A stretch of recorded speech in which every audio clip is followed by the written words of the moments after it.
Hello, welcome to our new SACME CE News Spotlight.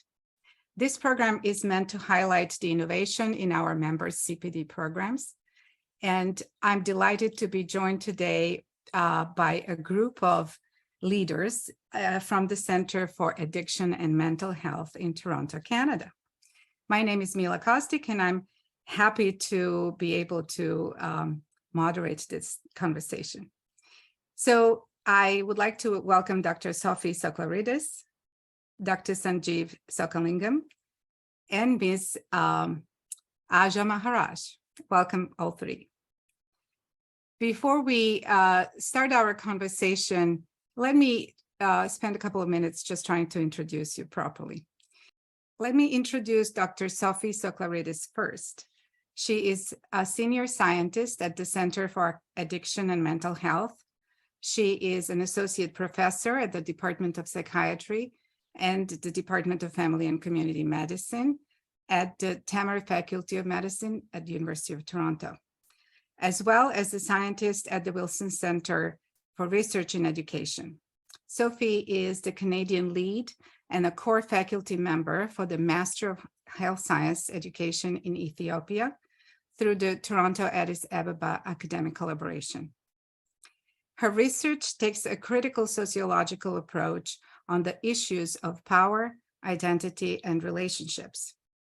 Her scholarly foci include patient or client as partners in research as well and mental health education, as well as the influence of power and privilege on academic medicine. Sophie is widely published and well-funded scientist who has received multiple awards for her research. In particular, a recent research award from SACME. Sophie also co-leads the status of the discipline subcommittee of the SACME's scholarship committee. So welcome again, Dr. Soklaridis. Next, we have Dr. Sanjeev Sockalingam, somebody who I don't need to introduce much. Delighted to have you, Sanjeev. You are the Vice President for Education, as well as Interim Physician-in-Chief and Clinical Scientist at the Center for Addiction and Mental Health. He's also a Professor and Vice Chair for Education in the Department of Psychiatry at the University of Toronto. And in addition, Dr. Sockalingam is Co-Chair of the Extension for Community Health Outcomes, or ECHO program, Ontario Mental Health at the Center for Addiction and Mental Health, as well as the University of Toronto. Dr. Sockalingam has over 220 peer-reviewed publications and is the lead investigator on several peer-reviewed clinical and medical education grants. His current education and research interests focus on implementation of mental health capacity building using technology and data-informed lifelong learning.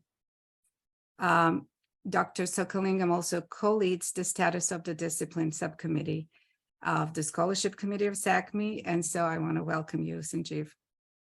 Finally, we have with us Ms. Asha Maharaj, who holds a Master's in Business Administration. She's a Community and Continuing Education Director at the Center for Addiction and Mental Health in Toronto, Canada. In her role, she has been guiding the development and delivery of continuing professional development in the field of mental health and addiction for over 10 years.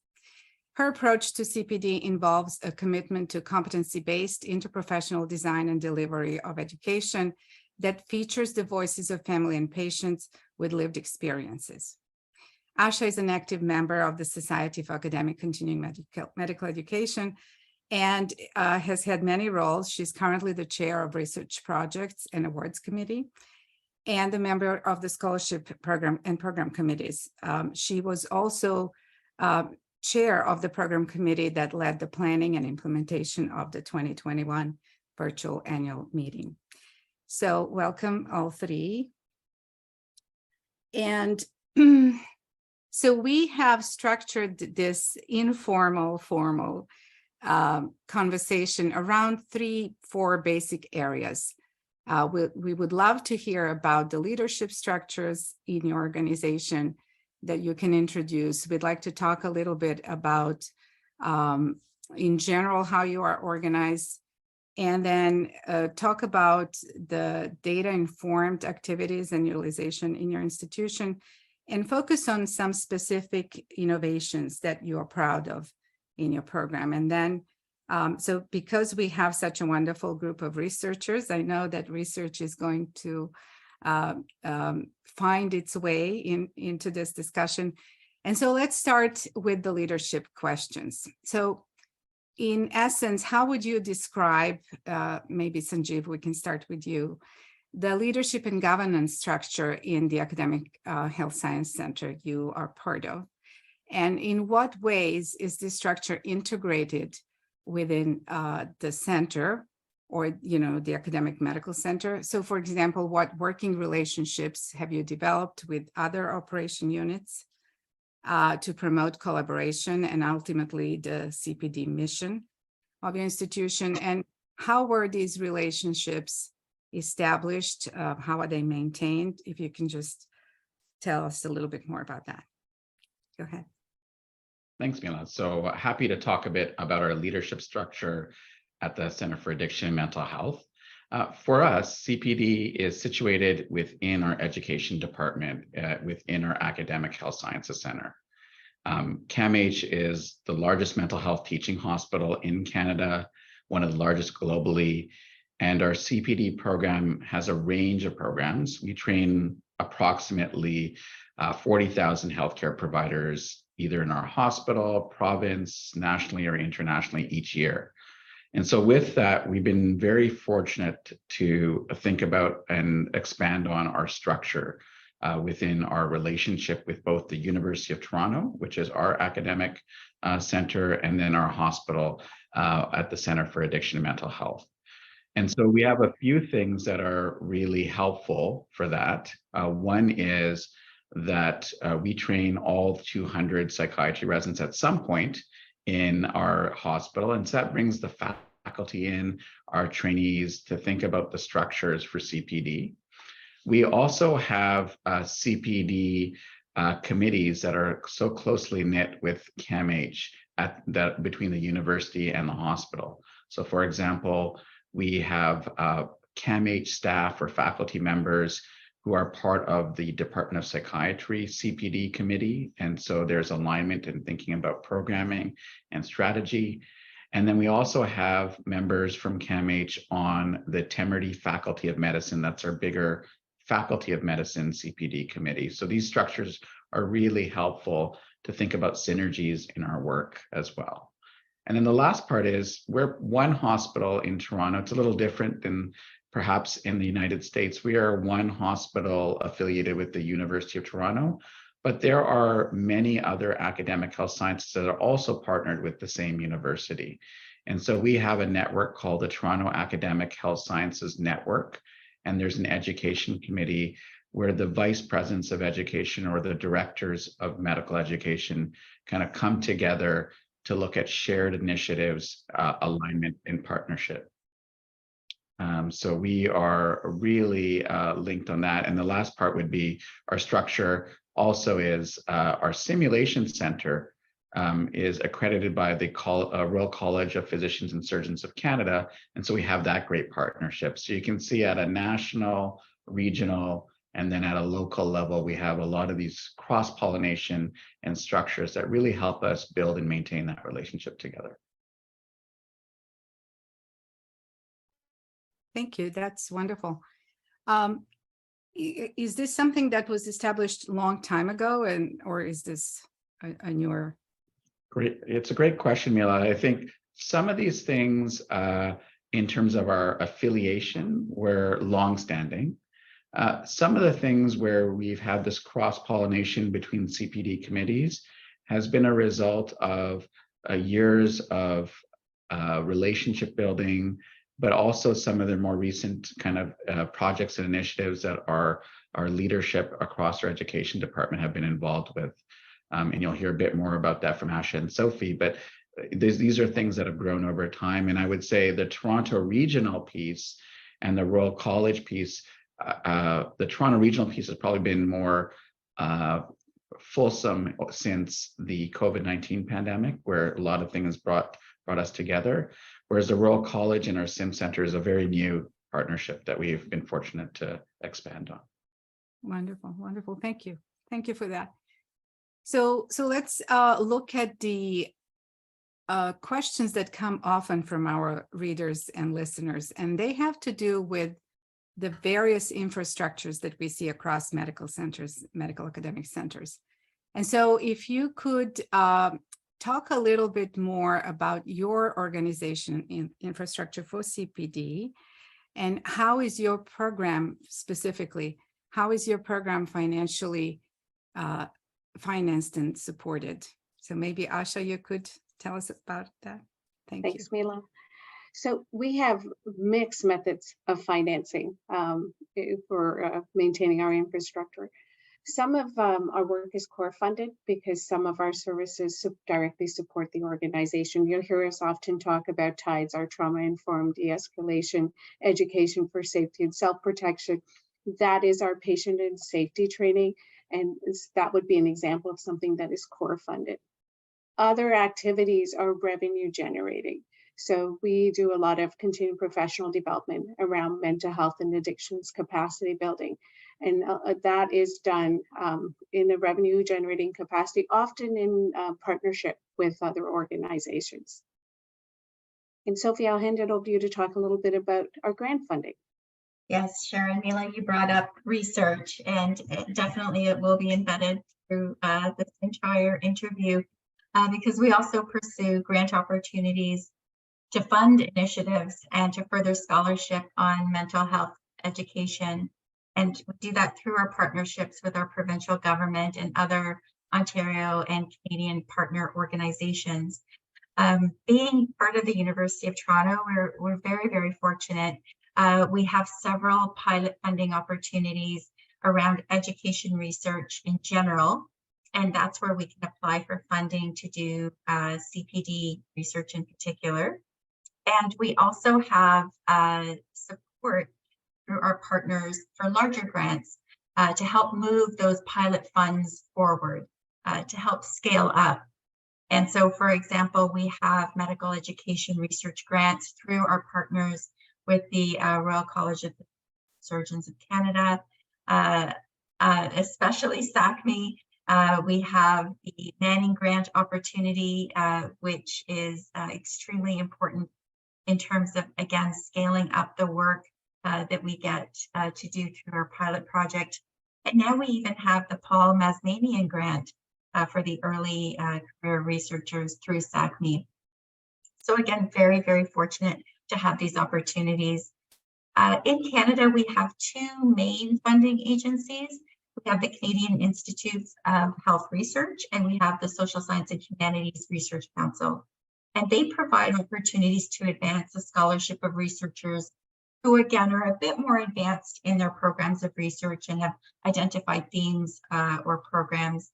And I would say over the last few years, these organizations have also started to see the value of applying education theories, looking at implementation science, knowledge translation to improve patient care. So we've been quite successful at getting grants to do more work in CPD through those opportunities.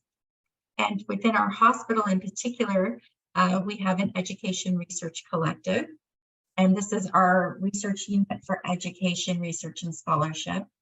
And there is a significant focus on CPD. We have several scientists who have expertise in bioethics, systems research, equity. And so we have research staff that supports all of these initiatives and helps to secure the research grant funding from these federal, international, local agencies. And we do this in support of CPD scholarship. So we're very fortunate to have opportunities for capacity building through that collective. I will mention one other source of funding. We work very closely with our CAMH Foundation. to look for opportunities to secure donor funding as well in some of our priority areas. We'll talk about our collaborative learning college, for example, and that is something that the growth that has been heavily funded through donor funding. Well, that's fantastic. I mean, to hear, I think our US side colleagues will be a bit jealous about all this research funding. And I'm kind of curious about how does the funding that you have access to, research funding, influence your programming? I think it's, so I've said this before and I'll say it again. I feel like these pilot funds that are provided have really helped not only to grow programs of research. I've seen it in my colleagues. It's happened for me. So these pilot funds really help you get your foot in the door. And then having SACME have something like the Manning Grant, where you can scale up, has really been, has actually had an impact in terms of where I have directed my program of research. So I would say it's very important, and it can be life-changing for scientists who are looking at doing work in CPD. Wonderful. Yeah, I know you're a poster child for, small grants work. So this is fantastic. So my next question is around the concept of value proposition for CPD. We've talked at the Society a lot about this. We have a book chapter on it. And as a leader, maybe Sanjeev, you could reflect on what does that concept do for you? And how does it resonate in your work when you're trying to advance the CPD mission in your institution? How do you use it? Mila, this is the question we always grapple with every year, whether it's part of strategic priority setting or strategic planning, and our alignment discussions. Value proposition comes to the surface every single time. And at CAMH, we're very fortunate. We're uniquely positioned as an academic hospital. We have end-to-end expertise and a rich history in addictions education that predated the merger and formation of CAMH. We've had this commitment to an academic approach to education, quality, and co-creation involving patients and family members. That's something we really value and have grown as well. And I would be remiss if I didn't give a shout out to the first Vice President of Education of CAMH, Dr. Ivan Silver, who is a real close friend of SACME. But Ivan really started with this whole notion of kind of inoculating and planting the seed for value proposition by bringing together all of these parts and thinking about how we could bring this together as the identity for education at CAMH and the CPD initiatives and strategic directions. And so, when you have giants to build on, it's easy to think about where do we go next. And so our value proposition has been to rest in mental health capacity building to improve care through equitable and authentic partnerships so that we can advance and innovate through research in CPD. And so that has been our mandate and our value proposition. So what does that actually mean? And so when we think about that, we really want to think about how we are embedding education across our academic health sciences center. So our work touches healthcare professionals, patients and families, both in the creation of our education content in CPD, but we also have patient family education within our portfolio as well. And then you've heard a bit about we are a unique academic health sciences center because we have a provincial, or would be equivalent of a statewide mandate, where people look to us provincially, nationally for kind of system development in the area of mental health education and training. And so I can give you two quick examples, Mila, of how we would articulate our value proposition. So many of you know, we have very fortunate to have a Project ECHO program at, as you mentioned that earlier on in the introductions, Mila. And that came from a system need. It was a need where the government identified gaps in underserved areas of our province, similar to many parts of the United States, but across Canada, where they saw that mental health and addictions needs for those healthcare providers in those remote and underserved communities needed better supports, training, and community building. And so we started with one Project ECHO, which was funded by our government. We applied for this funding, we got it. And now we've expanded to 14 mental health and addictions ECHO programs and do training of other provincial and national ECHO programs in partnership with the University Health Network. And why that expansion occurred is we identified ECHO programs that met the needs in the system that were emerging. So we had one in general mental health, one in addictions, one in intellectual developmental disabilities like autism. And so as these were emerging, we could see how education could play and CPD could play a key role in meeting those system needs for the government. And they saw this as one vehicle in that system. Another one is close to home, is what Asha talked about, our TIDES program, which is our trauma-informed de-escalation program. And that's rooted in patient and staff safety and reducing workplace violence. And so that came from a quality of improvement initiative at the hospital. And we were very closely aligned about how do we use our existing programs and skills and adapt and advance that. And it has really become kind of the best practice. It's actually been recognized by Accreditation Canada as one of the leading practices in the work that it's been offered. And so that creates value for my CEO. That creates value for our leadership team. It creates value for the frontline staff who are dealing with very challenging situations. And so you can see how we've inoculated a CPD throughout the organization as part of our quality and patient safety mandate. And so that has been a great example, and it's starting to have some system overflow as well. So those are two quick examples that might illustrate our value proposition. Wonderful. Thank you so much for that. So let's talk a little bit about data-informed activities. This is another area that we struggle with as as a profession or a field. And so many programs are really challenged to access and utilize medical practice or hospital data to inform their activities anywhere from needs assessments to desired outcomes to how we design curricula appropriately. And my question is, what successes have you had at your institution in terms of promoting data-informed interventions, number one? And then were there any failures that you maybe can reflect on that led to some learnings that were valuable? And also, how would you describe the relationship with your organization data policies to have access to these data? And also, we think about as one of the barriers to all this, the idea that we don't have skilled staff who can do data analysis. So can you talk a little bit about that and how you've solved for that in your institution?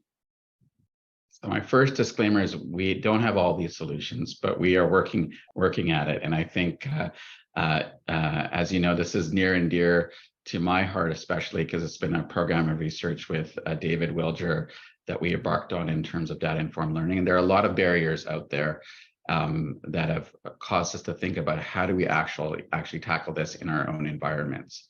So maybe I'll talk about our journey and where we're at in terms of data-informed learning and where there's still much need and opportunities to learn as a community. And I will say we'll lean on the SACME community for that going forward.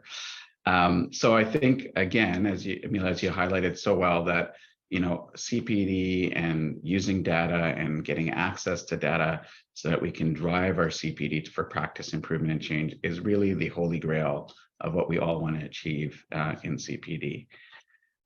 We've tried a few things over time, and I would say, we started with a pretty good evaluation within our education department. Like, we have an evaluation team that does amazing work, and you've heard Sophie talk about research, and so we do a lot of learning in that way.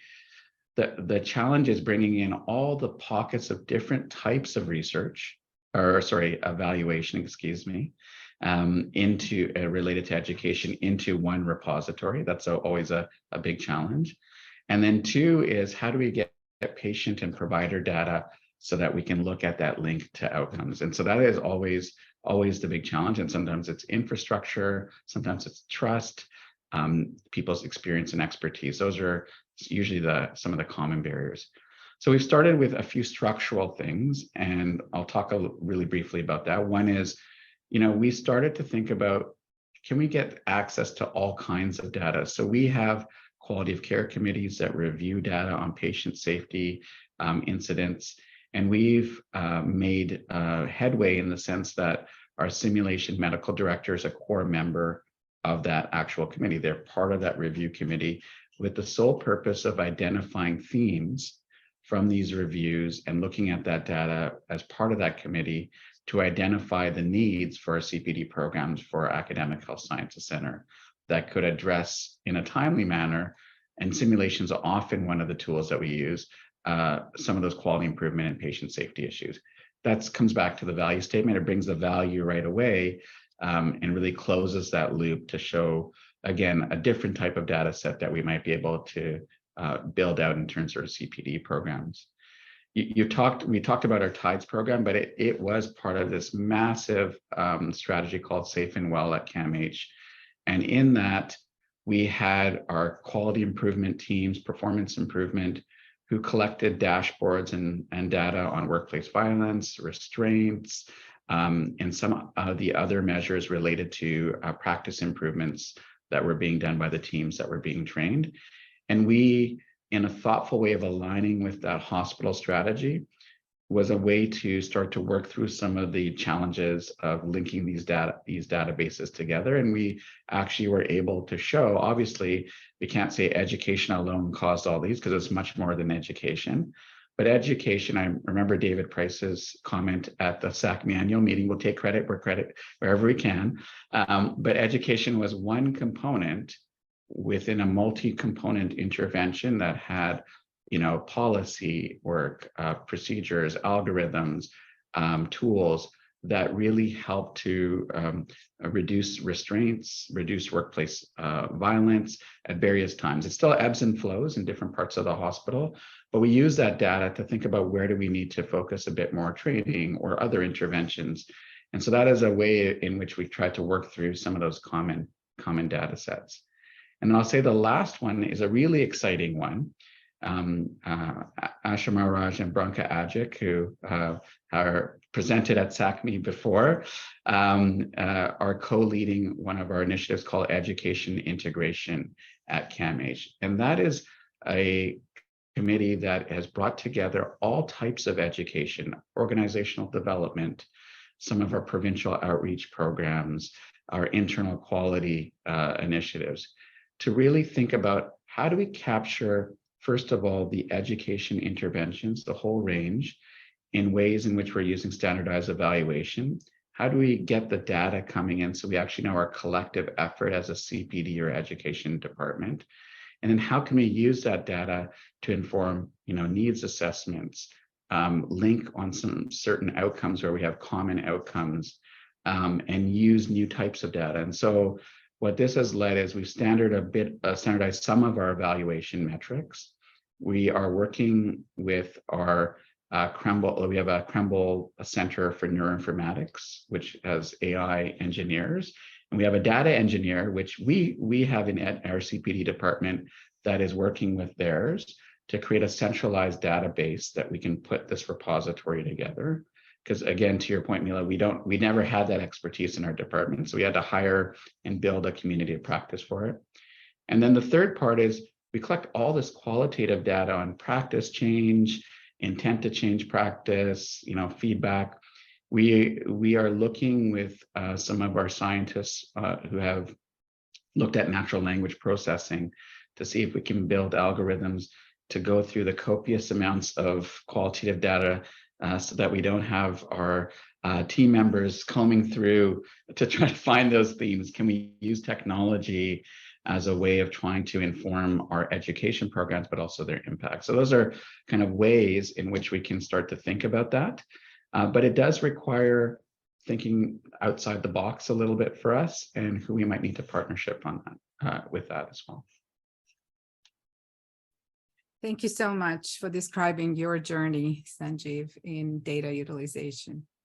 So with all these activities that you collect data on and that inform what you're doing, I'm pretty sure that somewhere in there, the themes continue when you think about innovation in your program.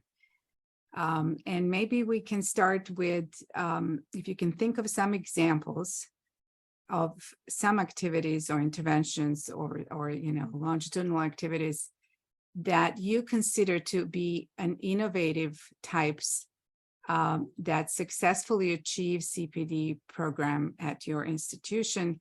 And while thinking and reflecting on that example, maybe think about how the activity was structured. Were there any collaborative efforts required? What specific needs this was informed by or addressed? And then what were the formats you employed? And why do you think that this was so successful over time? I think, Asha, if you would start, would be great. Thanks, Mila. So we're going to talk about two CPD initiatives that are related to equity, diversity, and inclusion. The first is the Health Equity and Inclusion Framework for Education and Training. This framework helps curriculum developers who are looking to embed an equity lens into their work. It's applicable to online, blended, face-to-face, any type of delivery, and anyone involved in the design, development, or delivery of training for health professionals, or even extended beyond health professionals, although our intended audience when we're creating it was looking at health professional education. The framework you asked about collaboration, it was developed through collaboration with many scientists, instructional designers, healthcare professionals, individuals working across diverse communities and knowledge users. And then the framework itself, we presented it in a PDF format online, readily available to all. And it's formatted in a very straightforward sort of a kind of a checklist of questions and considerations that you might ask yourself at every stage of the design or delivery process. And then we created a workshop to help with those who wanted to implement it. And we've adapted the framework itself from feedback from these workshops, and there's so much engagement from across the board with folks who want to, make this. It's an organic tool, and it continues to evolve and develop. The version 2, we just released that, and then we are also looking to create an e-learning at some point in time that will also support some key elements of this. What we've heard in terms of the framework itself is this is something that people have been looking for. Sometimes we get into our workshop and we hear from people, oh, when I found this tool, it was just what I needed for this process. We've spoken to CPD deans across Canada as well and received that same feedback that this is something that is so needed. And as I said, we just continue to receive feedback. It's been adapted by or accepted or adopted by many organizations to be used in their own CPD development. The University of Toronto, the Continued Medical Education group in Canada, our Ontario College of Family Physicians who do they're an accrediting body for CME curriculum. They've also they're looking to adapt it for their use. So the uptake has been very, very rewarding for us to see. And as I said, we see it as an ever evolving process. And then we've taken it to the next natural step, which Sophie could talk about a little bit. Yes, and this is one of the benefits we have too, because we get to work collaboratively together.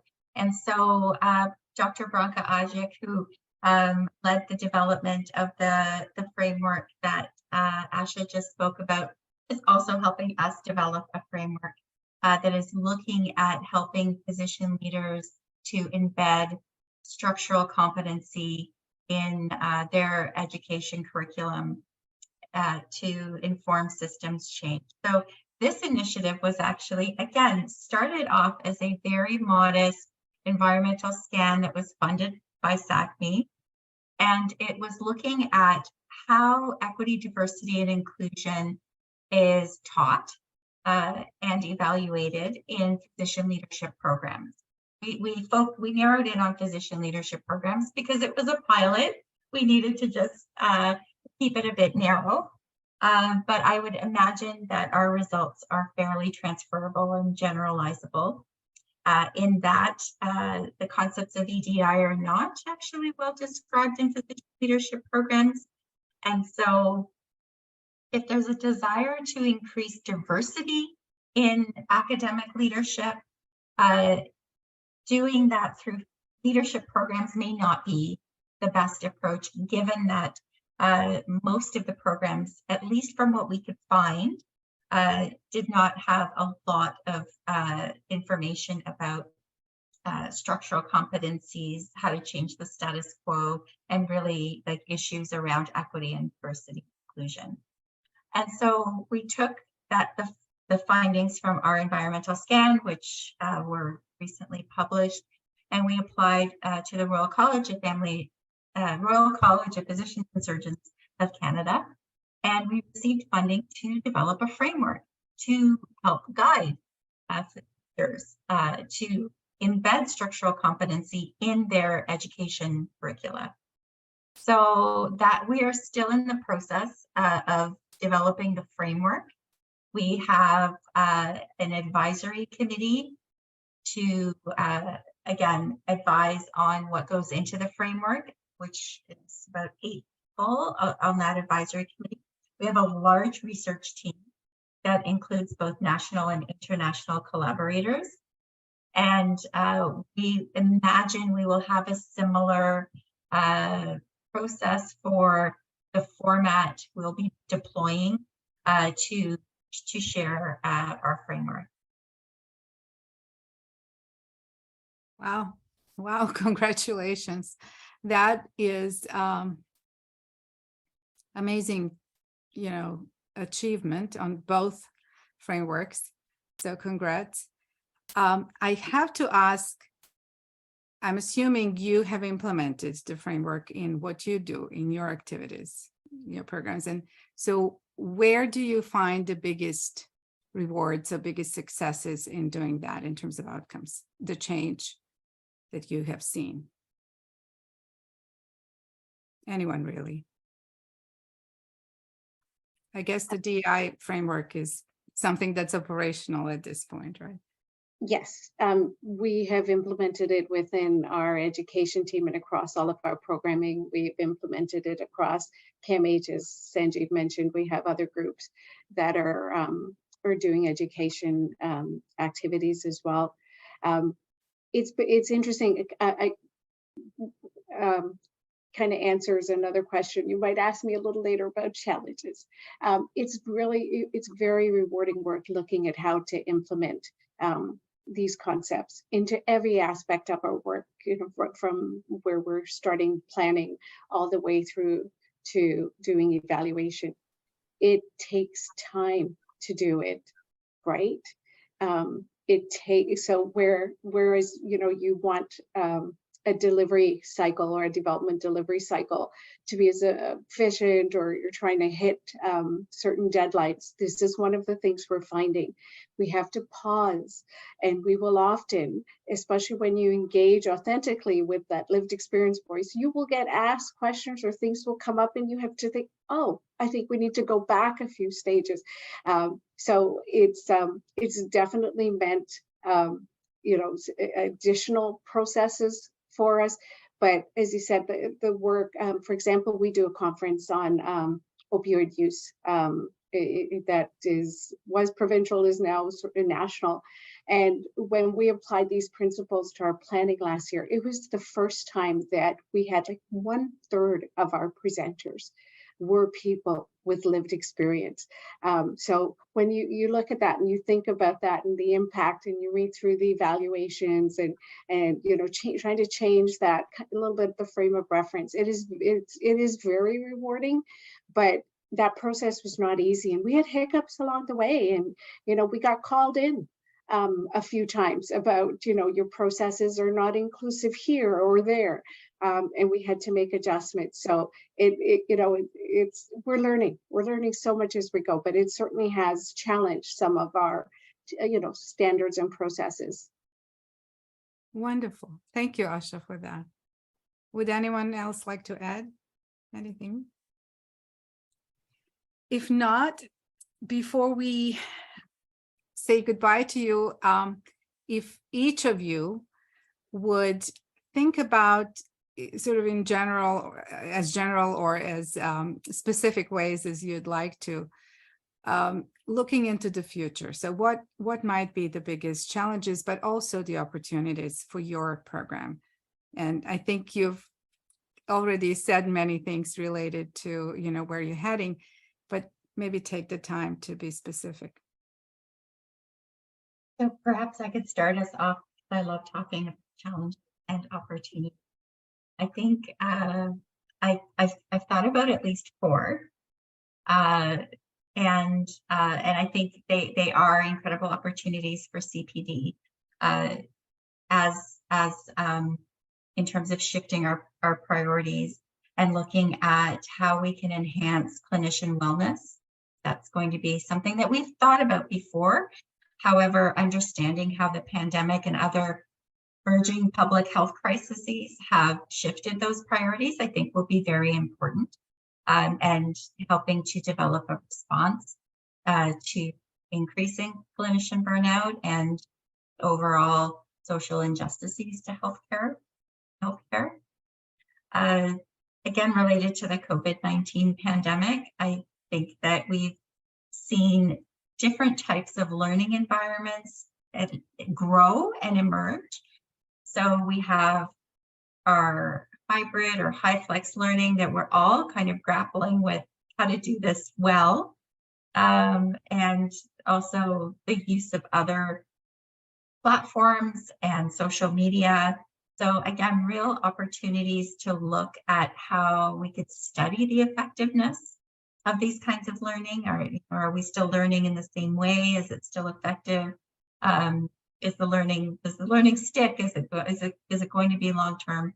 I think that we have a lot to learn about this new environment that we're working in.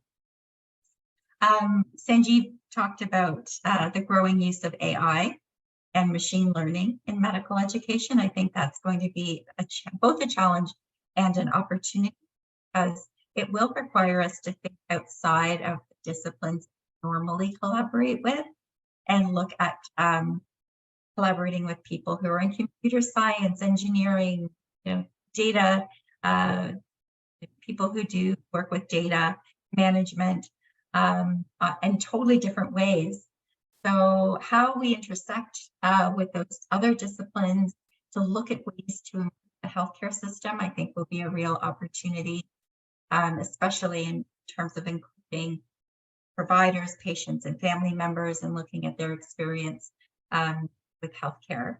And I would say the last one, and this is something that Asha just talked about, was looking at the perspectives of family, loved ones, patients, or individuals who use the healthcare system, and how to grow, how to build capacity, how to partner with our diverse stakeholders to incorporate them in an equitable, non-tokenistic way when we're delivering CPD. So those would be my top 4. Thank you so much.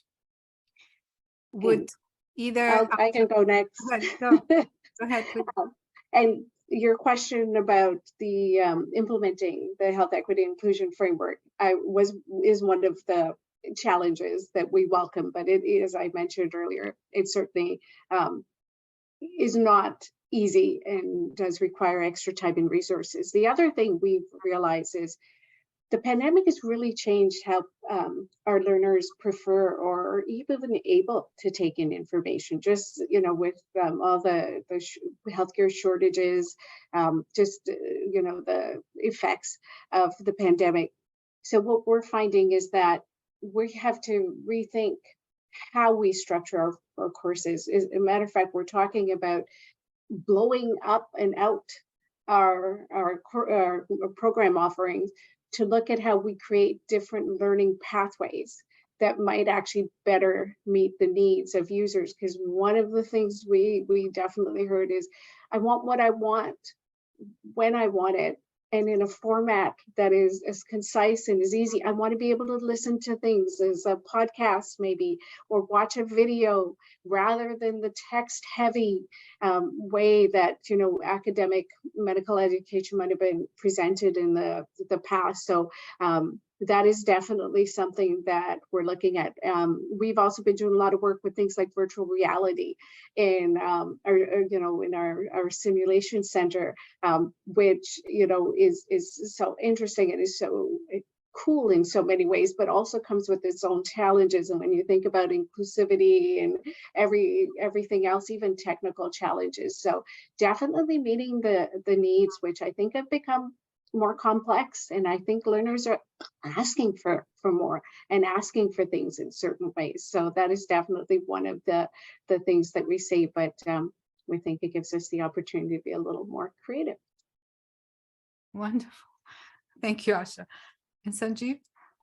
So I won't repeat many of the wonderful things that Sophie and Asha have summarized, but we'll add just a few comments on what I think is a tremendous opportunity for us that will likely need the whole community of CPD to really solve. And it builds on kind of systems-based approaches for CPD.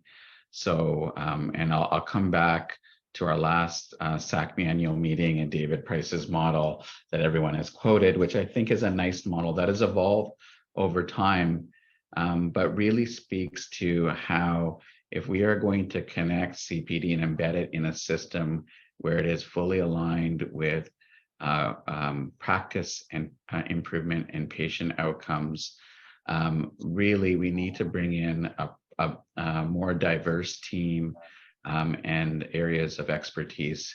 And I think for us, and reflecting on our own context, we've seen those few glimpses of systems-based CPD already starting to emerge at CAMH, which have brought in research scientists that include education scientists and researchers to tell us how to build those education and knowledge mobilization programs, implementation scientists, people with population health and data expertise, and of course, patients and family members being core to all of that. And it is through that we can design these multi-component interventions that are kind of iterative, as well as longitudinal, that really can drive CPD education forward with the hope of kind of supporting multiple teams around a common kind of care pathway or care need in our patient environment. So that's our goal.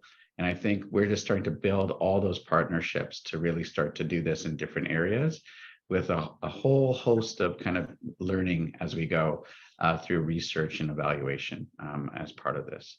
And so I do hope that we can do this journey together with all our SACME community as well. Thank you. What a wonderful way to end this conversation today, Sanjeev. Thank you so much. So I want to thank all three of you, our CAMH colleagues and leaders, Asha, Sanjeev, and Sophie, for your contributions today, for your time and for your expertise, and for sharing so much about your program. And I want to thank all of you for hanging out with us and for being interested and for contributing in the future, I hope. Thank you.